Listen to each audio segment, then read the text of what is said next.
Welcome to the deep dive, where we crack open stacks of information to find those surprising nuggets of knowledge. That's the goal. Today, we're diving into a topic you probably think you know, but trust me, it's far more complex and, well, fascinating than you might imagine. Adipose tissue. Yeah, fat. Most of us just call it fat, right? But what if, like, everything you thought about fat was wrong? Well, today, our mission is really to unravel adipose tissue. We'll explore its hidden functions, what it actually looks like up close, under a microscope, Okay. the cellular machinery that makes it tick, and the two incredibly distinct types. Right, the different types. And crucially, we'll connect all of this to how it impacts your health, from metabolism to disease. Get ready for some genuine aha moments, I think. Oh, I'm ready. We're going to unpack why this specialized tissue is absolutely essential for your body's survival, how it regulates everything from, say, your appetite to your body temperature, and even how it plays a really surprising role in various diseases. It's central to so much. So let's jump right in. When we talk about adipose tissue, we're basically talking about fat cells, right? Adipocytes found all over your body. What's its primary job? Why is it so good at it? Well, what's truly fascinating is just how efficient it is at energy storage.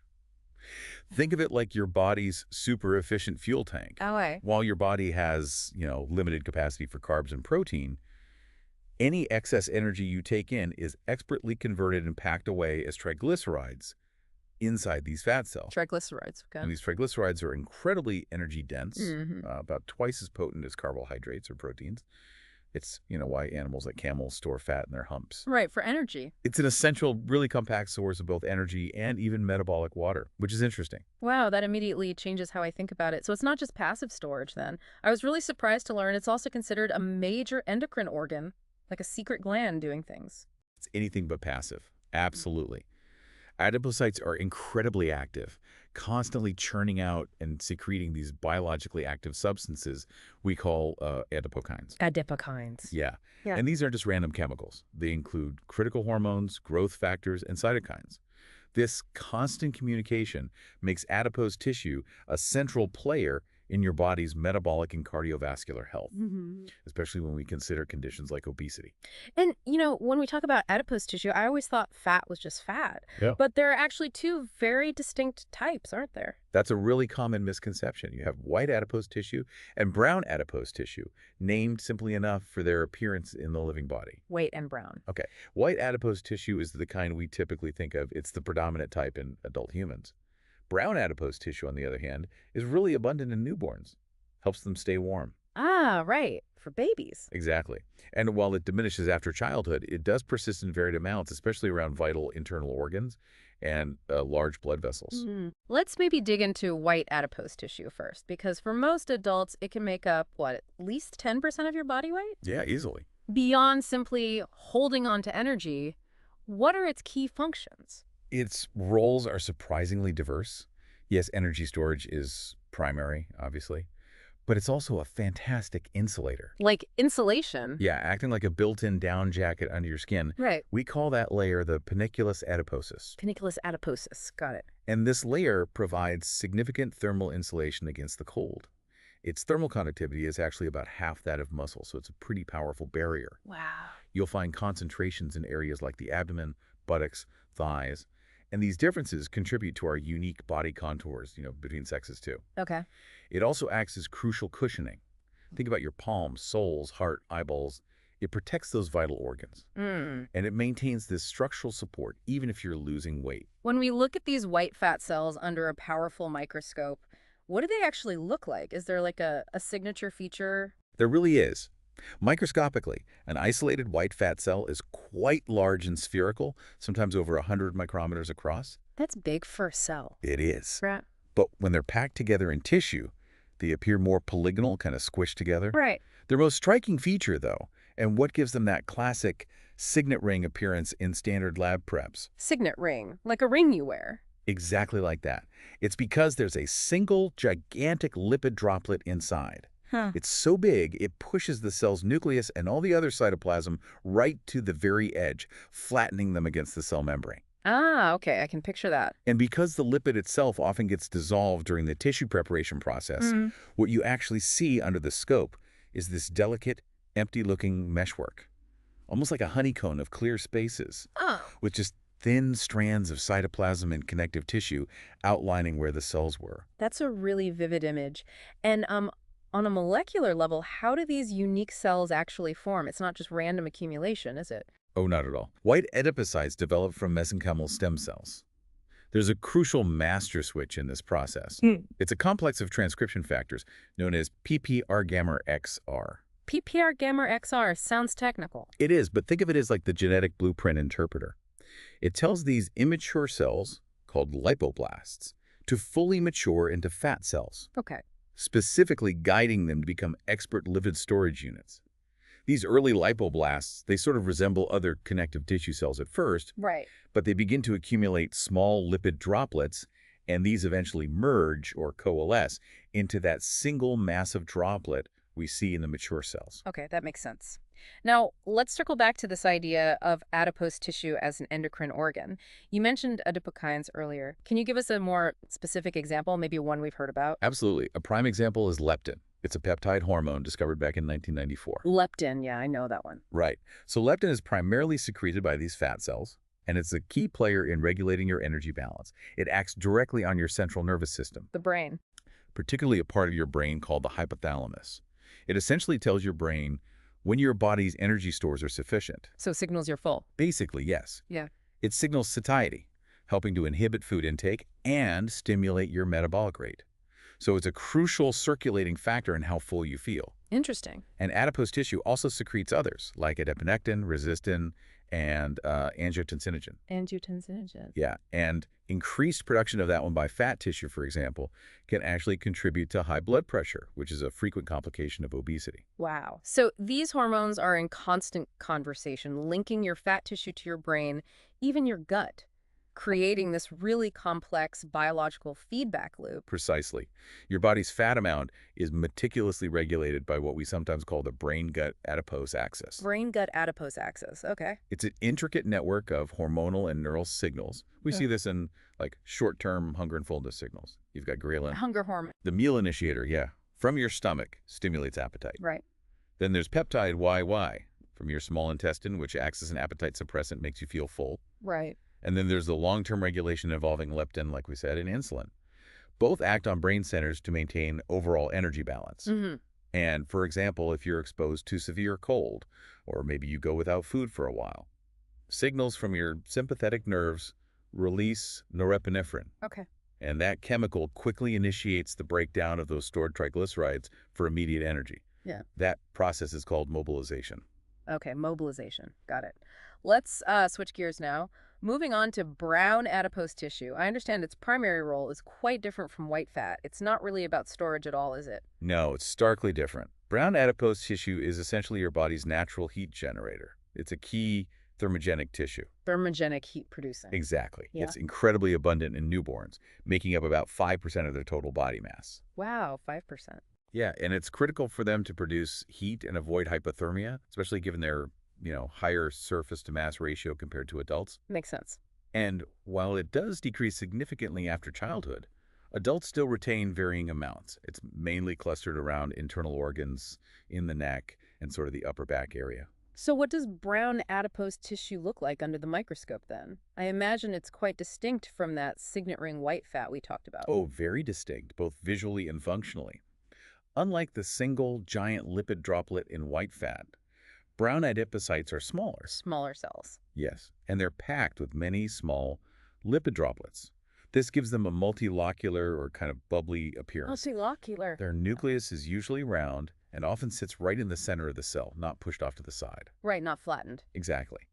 And what really gives them their brown color and their power are the numerous large spherical mitochondria crammed into the cytoplasm. Lots of mitochondria. Loads of them. And these mitochondria are rich in a protein called cytochrome oxidase, which actually imparts that brownish color. Ah. In standard lab slides, where the lipid dissolves, these cells can look largely empty or vacuolated, but their features are still pretty unique among connective tissue cells. So how does this brown fat actually generate heat? This is where it gets really interesting, right? This is the core of its magic, really. Brown adipocytes differentiate under the control of a different set of master switch transcription factors. These ones are known as PRDM16-PGC1. Different switch. Different switch. And these factors activate the expression of a very specific mitochondrial protein called uncoupling protein 1, or UCP1. UCT1. Also known as thermogenin. Normally, your mitochondria are like tiny power plants, creating energy in the form of ATP, using a proton gradient. Right, the cell's energy current. Exactly. But UCP1 acts like a bypass valve. Instead of Yeah. the protons flowing through the ATP synthase complex to make ATP energy, UCP1 provides an alternative route for them to get back into the mitochondrial matrix. And in doing so, it essentially dissipates that proton gradient as heat directly. Wow. Without producing any ATP. It's literally burning calories just to create warmth, pure, non-shivering thermogenesis. So it's essentially burning energy just to create warmth, not really to store it or power other cellular processes in the usual way. It's like leaving the stove burner on without putting a pot on it. That's a great analogy. Exactly. It's an internal space heater.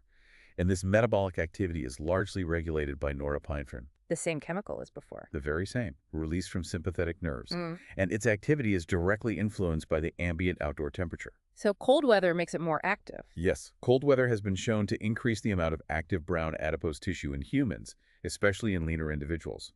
We can even observe this increased activity using imaging techniques like PE scans. Okay, that brings us nicely into the clinical side. Understanding all this about adipose tissue's functions is really crucial when we consider widespread conditions like obesity. Indeed, obesity is a major, major health challenge. I mean, something like 2/3 of Americans are considered obese. It's staggering. It is. And it leads to significant mortality from related metabolic diseases. It's defined when body fat exceeds the average for an individual's age and sex, commonly classified using body mass index or BMI. Right, BMI. A BMI of 30 kilometers or greater is generally considered obese and is directly linked to an increased risk of hypertension, cardiovascular diseases, diabetes, even certain types of cancer. So what does adipose tissue look like microscopically in someone who is obese? Does it just get bigger, or are there like deeper changes happening? Well, it definitely gets bigger, yes. Microscopic examination usually shows hypertrophic adipocytes. Hypertrophic, meaning is it? Exactly. Excessively large cells, often with a truly gigantic single lipid droplet. But it's not just about the size. You also often find debris from damaged or even dead fat cells. Oh, wow. And critically, you see an infiltration of large immune cells called macrophages moving into the tissue. Immune cells in the fat. Yes. These macrophages are there partly to clean up the debris, but they also significantly alter the secretion of those adipokines we talked about earlier. Ah, the communication signals. Right. This leads to chronic, low-grade inflammation within the fat tissue itself. And the number of these macrophages actually correlates directly with both the size of the fat cells and the emergence of insulin resistance. So the inflammation is linked to insulin resistance. Very strongly. Essentially, the fat cells become resistant to leptin signals. They don't respond properly. And they start secreting higher amounts of fatty acids and other adipokines that then promote insulin resistance in other vital organs, your liver, kidneys, pancreas, heart. So problems in the fat tissue can really snowball into serious systemic health problems. What about tumors? Can fat tissue form tumors like other tissues? Yes, absolutely. Adipose tissue can develop tumors, and studying them actually gives us more insight into its normal differentiation process. The most common benign tumor is a lipoma. Lipoma. I've heard of those. Very common. It's simply a collection of mature white fat cells. They're typically soft, painless masses found in subcutaneous tissues just under the skin and usually removed with simple surgery. They are by far the most common type of soft tissue tumor overall. Okay, so mostly benign. But what about malignant tumors? Are they common? Malignant tumors of adipose tissue are called liposarcomas. Thankfully, these are much rarer. Okay, good. They tend to occur in older individuals, often in deeper fat tissues, like in the limbs or the abdomen. They can contain a mix of well-differentiated, mature-looking fat cells and more aggressive, undifferentiated cells. And the undifferentiated ones are worse. Generally, yes. Tumors with more of these undifferentiated cells tend to be more aggressive and more prone to spreading or metastasizing. And just for completeness, there are also very rare benign tumors of brown adipose tissue called hibernomas, often found in the neck or chest area. Hibernome is interesting. Now, you mentioned PET scans earlier in relation to brown fat. How does that connect to clinical diagnosis beyond just, seeing if there's more brown fat? Yeah, this raises a really important diagnostic point. PET scans are powerful tools, right? They're often used to locate malignant cells because cancer cells typically have very high glucose metabolism. They're hungry for sugar. Right, they light up on the scan. Exactly. However, brown adipose tissue, because it also takes up a lot of glucose for heat production, can actually be a potential source of false positive interpretations on these scans. Oh, so it could look like cancer when it isn't. Precisely. Since brown adipose tissue is commonly found in areas like the neck, around the collarbones, in the chest areas, often scanned for cancer, it's frequently observed on PET scans, Especially when? particularly in underweight patients or during colder winter months when the brown fat is more active due to cold stress. Okay. So understanding that brown fat can show this increased radioactive tracer uptake is crucial for doctors to make an accurate diagnosis and avoid misinterpreting a benign finding as something malignant. That's really important context. It sounds like adipose tissue is just incredibly dynamic overall. Can one type of fat cell actually change into another? Is there some kind of plasticity there? Here's where it gets truly groundbreaking, I think. Adipocytes are indeed capable of what's called transdifferentiation. Transdifferentiation. Yeah, it means they can actually transform. White fat can become brown fat, and brown fat can become white fat in response to the body's needs, particularly for heat generation. For instance, studies in experimental animals have clearly shown that chronic exposure to cold can directly induce mature white adipocytes to transform into cells that look and act like brown adipocytes. This phenomenon is called browning. Browning. So white fat turns brown. Essentially, yes. And this happens without the cells needing to divide or die off. It seems to be a direct cellular identity shift. That's incredible. So what triggers these transformations in the real world? Is it just being cold, or is there something else? Well, cold exposure is definitely a key inducer of this white to brown transdifferentiation. When cold temperatures are sensed by your central nervous system, Right. it ramps up the sympathetic nervous system activity, which then directly influences your white adipose tissue, signaling it to undergo this browning process. Okay. But interestingly, regular physical activity also seems to be a trigger. Exercise can do it too? It appears so. Exercise triggers complex molecular pathways involving various hormones that activate the transcription factors essential for brown adipocyte differentiation. So what does all this browning phenomenon really mean for us? This seems like it could have monumental implications for health, potentially. It absolutely could. I think. It means there's immense therapeutic potential here. We've seen, for example, genetically modified mice that have abundant brown adipose tissue become resistant to obesity, Wow. while mice that lack functional brown fat are prone to obesity and type 2 diabetes. That's a clear link. It's a very clear link.